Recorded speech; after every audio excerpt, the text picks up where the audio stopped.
El inicio de la creación. Antes de que los mundos fuesen, antes de que toda criatura y lo que es materia surgiera a la vida, ya existía mi espíritu divino. Nada había sido creado, nada había en torno al ser divino, y sin embargo, amaba y se sentía padre. De la creación espiritual. Encontrábase el espíritu divino lleno de amor, a pesar de existir solo él. ¿A quién amaba? ¿De quién se sentía padre? De todos los seres y de todas las criaturas que habrían de brotar de él y cuya fuerza estaba latente en su espíritu. En aquel espíritu estaban todas las ciencias, todos los elementos, todas las naturalezas, todos los principios.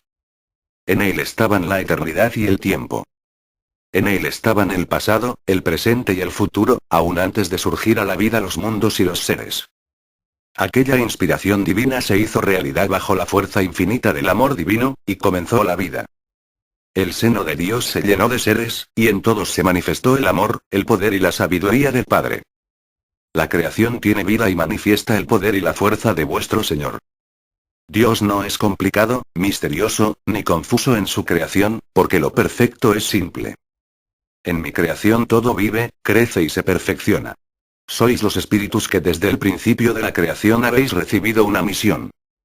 Sois chispa de mi espíritu y habéis sido dotados de razón, de voluntad e inteligencia. Os he formado a imagen y semejanza mía, y por lo tanto, estáis preparados para pensar, sentir y amar. Si la creación es alimentada por mí y todos los espíritus viven como las ramas de un árbol, tomando la vida de él y alimentándose de su savia, ¿cómo podéis pensar que me encuentre distante o que sea indiferente a vuestros padecimientos, si soy vuestro maestro, vuestro doctor y vuestro padre? Vuestro espíritu fue creado con atributos adecuados para seguir por la escala de perfección y llegar a la meta determinada en los altos designios del Señor. Fue creado para la lucha, para la elevación. No fue creado para la inercia, para la inmovilidad. He ahí por qué algunos espíritus han llegado a ser grandes, inspirados en el amor divino y en las bellezas creadas por Dios. Dentro de esos espíritus, hubo los que, siendo grandes en sí pero pequeños ante lo infinito de Dios, quisieron, virtud a su libre albedrío, desafiar los designios del Padre, descendiendo por su propia voluntad a moradas y senderos creados por ellos, los cuales los apartaron del camino de perfección y de la casa del Padre. Ese acto fue su primera caída, su primera desobediencia, su primer error.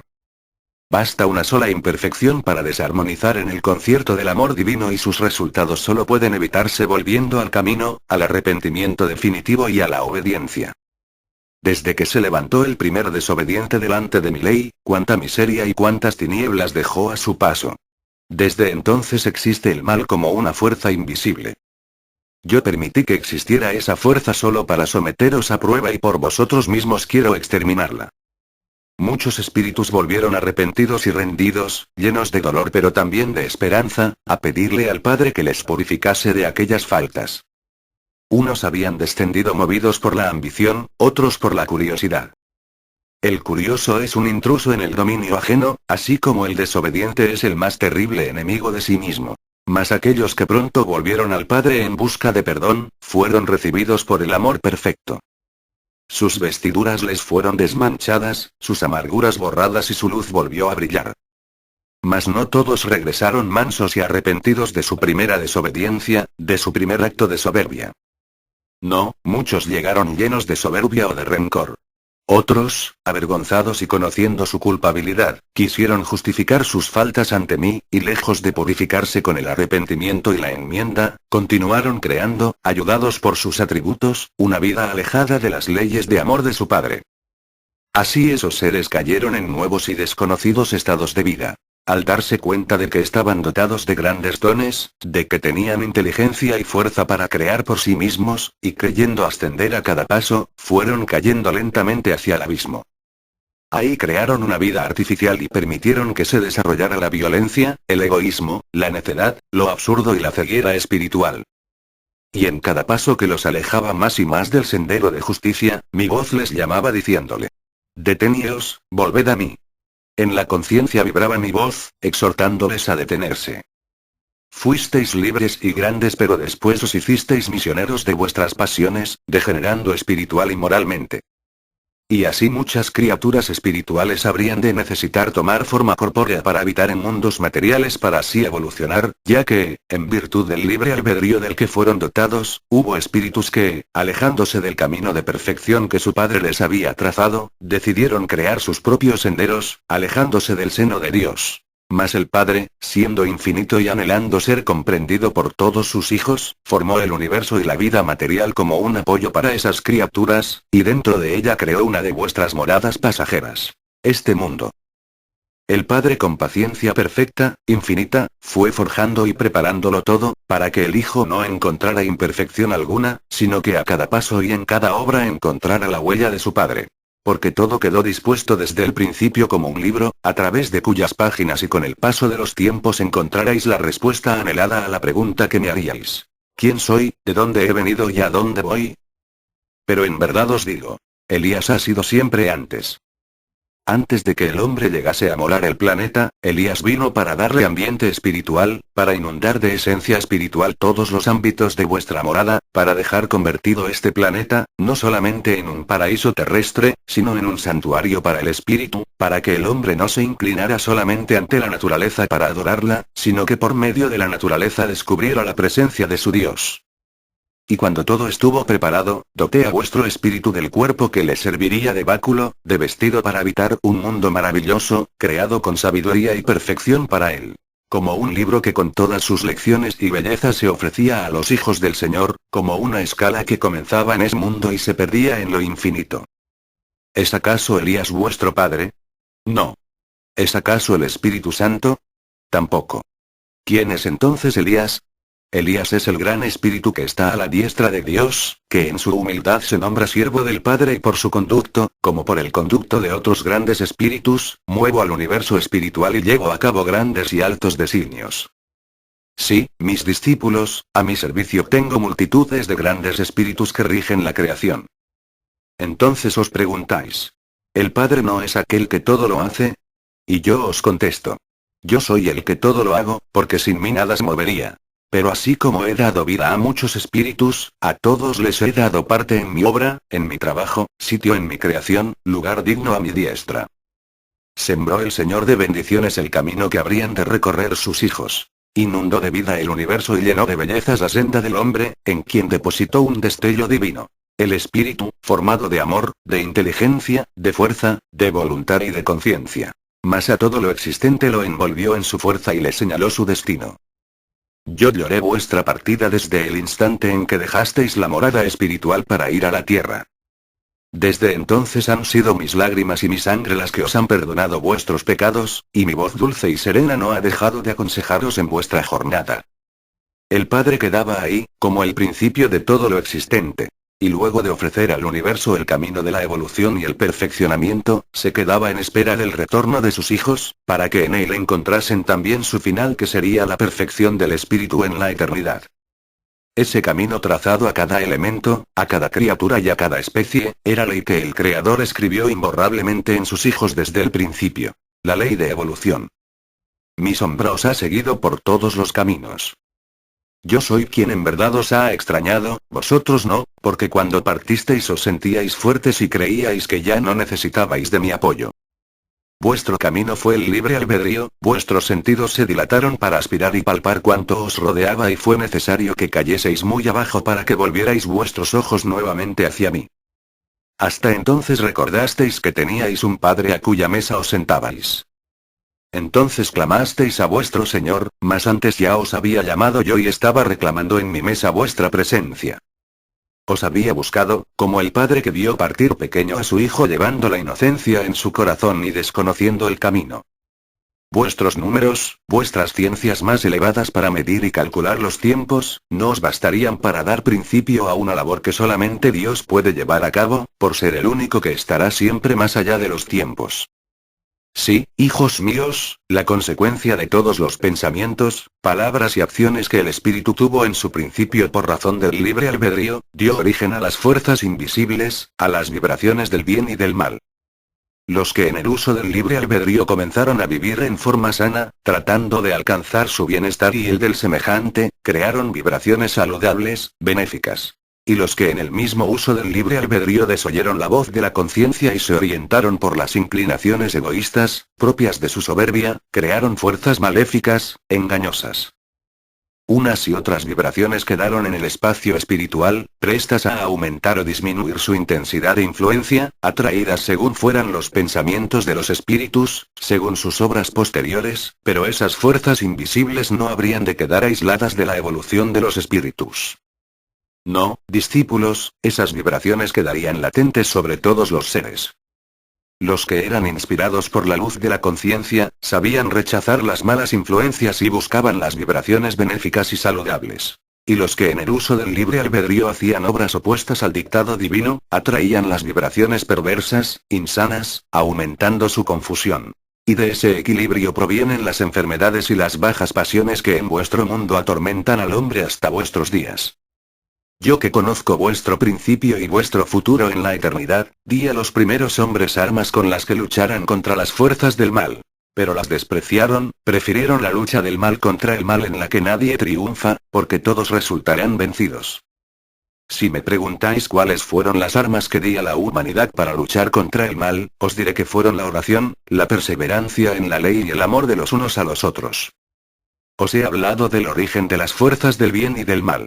Ahora os digo. Esas vibraciones habrían de llegar a todos los mundos que habría de formar, para probar a los hijos del Señor. Mas con ello no buscaba vuestra perdición sino vuestro perfeccionamiento. Prueba de ello es que yo siempre me he manifestado a mis hijos, ya hablándoos a través de la conciencia, ya doctrinándoos a través de mis enviados o haciéndome hombre entre mis hijos, como en aquel segundo tiempo a través de Jesús. El mal existe, de él se han derivado todos los vicios y pecados. Los pecadores, o sea los que practican el mal, existen, lo mismo en la tierra que en otras moradas o mundos. Mas ¿por qué personificáis todo el mal existente en un solo ser, y por qué lo enfrentáis a la divinidad? Yo os pregunto. ¿Qué es ante mi poder absoluto e infinito, un ser impuro, y qué significa ante mi perfección vuestro pecado? ¿Cómo os atrevéis a culpar a Dios de vuestras propias caídas, dolor e imprudencia? ¿Acaso queréis culparme por todo aquello que no viene de mí sino que ha sido creación vuestra? ¿Queréis, por ventura, recoger amor cuando habéis sembrado lo contrario? El dolor lo creáis vosotros y con él os hacéis justicia. Yo no creé la muerte ni el infierno, porque al concebir mi espíritu la idea de la creación, solo sentía amor y de mi seno solo brotó vida. Si la muerte y el infierno existiesen, entonces tendrían que ser obras humanas, por pequeñas. Y ya sabéis que nada de lo humano es eterno. Yo no hice este mundo para el dolor de los hombres. Los mundos son lo que sus moradores quieren que sean. Ved cuánto ha deformado la verdad el hombre con sus malas interpretaciones, cuán distinto ha interpretado el sentido figurado con el que se le ha revelado la vida espiritual. Conocedme todos, para que ninguno me niegue.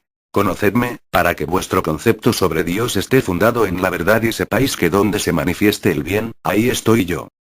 El bien no se confunde con nada. El bien es verdad, es amor, es caridad, es comprensión. El bien es preciso, exacto, determinado. Conocedlo para que no os equivoquéis. Cada uno de los hombres podrá ir por diverso camino, pero si todos coinciden en un punto, que es el bien, llegarán a identificarse y a unirse. No así cuando se empeñen en engañarse a sí mismos, dándole cariz de mal o a lo bueno y disfrazando de bueno a lo malo, como acontece entre los hombres de este tiempo. Todo en mi creación es movimiento, armonía y orden que conducen a la perfección. Para que el hombre pueda despertar y la voz de su conciencia lo lleve a la realidad, no debe mirar la creación solo en su apariencia, desconociendo la esencia de ella. El hombre sin fe en la vida espiritual caerá en materialismo, porque contemplará como única vida la de este mundo. Mas si llegara a hastiarse de sus placeres o a desesperarse en sus amarguras, ¿qué acontecerá con él? Unos perderán su equilibrio mental, otros atentarán contra su existencia. El hombre todavía no conoce su morada, la tierra, cuya naturaleza aún le reserva muchas sorpresas. Y aún existen muchos mundos como el que os rodea. Pero si no es conocida la creación que es solamente parte de mi obra, ¿cómo hay quien pretenda conocerme por medio de su ciencia? Este es el tiempo en que debéis comprender que toda luz pertenece a mi espíritu, todo lo que sea vida es de mi divinidad, porque yo soy el arcano, la fuente y el principio de toda la creación. Esta vida es una hermosa oportunidad que se presenta de vuestro espíritu para progresar. Caminad, crecer, evolucionad, mirad cómo todo en la creación evoluciona y se transfiere. En la escala interminable de la creación divina, existe un número infinito de espíritus que van evolucionando en cumplimiento a la ley de Dios. ¿Cuándo seréis como príncipes en medio de esta creación y no esclavos como ahora lo sois? Los cimientos de mi doctrina son de amor, esa fuerza universal y superior que tiende a unir a todos los seres en una sola familia. Esta cualidad divina debéis poseerla porque no podrá haber caridad donde no haya amor. Mas yo os he llenado de amor para que siempre que se presente la oportunidad de practicar la caridad, lo hagáis, sabiendo que no se limita ni sujeta de determinada forma. Para que desarrolléis esas facultades, os he dado una parte de mí mismo, la que ha vivido en vosotros, es vuestro espíritu iluminado por la conciencia quien os hace comprender que procedéis de mí. Así lográis comprender que la fuerza divina se manifiesta en todo lo que es vida, porque vida es todo lo que os rodea. Yo os he enseñado a no limitar a vuestro Dios en una idea. Puedo tener todas las formas o no tener ninguna, porque yo soy el Creador. Cuando vuestra inteligencia os lleve al principio de la vida y descubráis ahí cómo nacen y se transforman las criaturas, os maravillaréis al comprender la explicación de muchas de mis lecciones.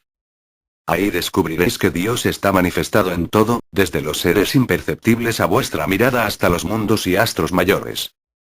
De este modo comprenderéis que el hombre no es creador de vida ni de elementos, que él tan solo usa y transforma lo ya creado. Para eso he puesto al hombre en medio de la creación y para desarrollar todos los dones y potencias de que le he revestido.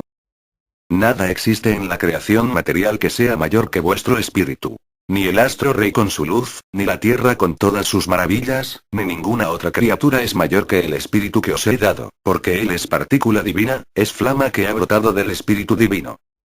Mas os he dicho que no conocíais la fuerza del pensamiento. Hoy os digo que el pensamiento es voz y es oído, es arma y es escudo. Lo mismo crea que destruye. La creación. Explicación del mundo espiritual de luz. Por la enseñanza del Maestro sabéis que antes de comenzar los tiempos, antes de que el universo material existiera, los seres que habían brotado del seno de Dios circundaban al Padre en el más allá. Muchos de esos espíritus, deslumbrados por las bellezas que el Señor puso en ellos, se dejaron dominar por la soberbia y el Señor, al contemplar los débiles y escasos de elevación, en su infinito amor hacia esas criaturas, creóles un universo material donde aquellos hijos tuviesen la oportunidad, restituyendo y reconociendo sus faltas, de retornar limpios al seno de Dios. He aquí el porqué de la creación del hombre. Así, estos espíritus encarnaron en la tierra y se deleitaron con toda la gracia y la belleza de la naturaleza material. Esta morada en que vivís, fue creada por nuestro Padre para dotar al hombre de un hogar y de todo lo necesario para la evolución y perfeccionamiento de su espíritu. Se os ha dicho que la formación de los mundos y de todas las maravillas de la creación, se desarrolló en 7 grandes etapas, simbolizadas por 7 días. Esto, hermanos míos, es solamente una expresión, una metáfora para que comprendáis que lo que a vosotros os parece una eternidad, es tan solo un instante para el Espíritu Divino. Todo estaba dispuesto y ordenado en una forma perfecta. El hombre, dotado en su espíritu de inteligencia y voluntad, comenzó a dar sus primeros pasos en el camino de evolución, para alcanzar por esfuerzo propio su desenvolvimiento y elevación. En esta forma estaría capacitado para conocer y amar a su Señor, y retornar a Él con los méritos necesarios, después de una vida de lucha, para llamarse dignamente hijo de Dios, pues no es lo mismo un espíritu puro que un espíritu evolucionado. Para el logro de esos fines divinos, dotó el Padre a la creación material del hálito de vida, de ese impulso vital que llamáis alma. El alma, hermanos míos, así como el espíritu y toda criatura en sus diferentes escalidades, precisa también de evolución para que, al final de los tiempos, el hombre pueda reinar plenamente sobre todo lo que el Padre ha creado para su beneficio y cumpla en esa forma sus mandatos divinos. De ese hálito de vida que vibra en toda la creación, formó Dios el alma humana. Mas no confundáis al espíritu con el alma. El espíritu es esencia y el alma es sustancia. El espíritu es parte del mismo Padre. El alma es el elemento sutil por medio del cual el espíritu se manifiesta en el universo material. Aun siendo tan etérea y diáfana el alma, ¿creéis que existía antes de la creación material? No, hermanos. Es el espíritu el que ha existido desde antes de que fueran los mundos materiales y no necesita de más sustancia que el amor divino de donde brotó. Y para que los hijos de Dios supieran valorizar sus propias obras, les concedió la conciencia, una chispa de su espíritu divino, que como guía y consejera les dictara lo que conviniese a su estado de desarrollo constante y en esa forma los encauzara al bien y les hiciera rechazar el mal. El hombre, a través de los tiempos, ha tratado erróneamente de personificar al mal y lo ha designado con diferentes nombres, lo cual ha dado origen a mitos y cultos supersticiosos, que no están de acuerdo con la evolución espiritual que habéis alcanzado. Vosotros sabéis, por la palabra del Padre, que no existe ningún ser creado por Dios cuya misión sea la de hacer el mal. Así veréis, mis hermanos, que el Padre Creador dotó a sus hijos de todo lo necesario para conocerlo, comprenderlo y amarlo, y en todo momento los iluminaba e instruía, para que estuvieran cerca de él y no se sintieran extraños y ausentes, sino cercanos y amados con infinita ternura por su Señor. En la parábola del paraíso se os habla del fruto prohibido de la ciencia del mal, que el hombre nunca debió haber probado. De la serpiente, que es el símbolo de la tentación y de las bajas inclinaciones de la carne. Y en esa parábola se os relata cómo la tentación se presentó con ese mal fruto ante el hombre, y éste, al probarlo, perdió ese paraíso que el Padre le había entregado para su recreo y evolución. Sabéis, por las enseñanzas de este tiempo, que la carne reveló al hombre los secretos de la vida humana y el espíritu reveló a la carne la existencia del Padre Creador. Así principió el desarrollo y evolución del hombre. Y para que aquellas criaturas, que vivían en un estado de inocencia, pudieran amar y comprender al Padre en toda su grandeza, les permitió, en su infinita sabiduría, que renunciaran por su libre albedrío a una vida de contemplación y de paz y principiara para ellos un mundo de lucha y de trabajo, pero al mismo tiempo de evolución y méritos. En esto podréis comprender que el verdadero paraíso no estaba fuera de aquellas criaturas, sino dentro de ellas mismas. También debéis recordar, que la primitiva ley dada a Adán y Eva para la propagación de la especie humana fue: creced y multiplicaos y henchid la tierra, y en el cumplimiento de ese mandato, no había maldad ni pecado. Ahora el Divino Maestro os ha dicho que debéis crecer en sabiduría y multiplicaros en obras de amor y caridad. Y de la simiente de Adán y Eva brotaron Caín y Abel, simbolizando los dos caminos que desde el principio encontrara el espíritu: el camino del bien y el camino del mal. El camino del bien, donde existen las virtudes, fue trazado por el amor de Dios y es simbolizado por Abel. El camino del mal, representado por Caín, es aquel que hacen los hombres al convertir las virtudes en pecado.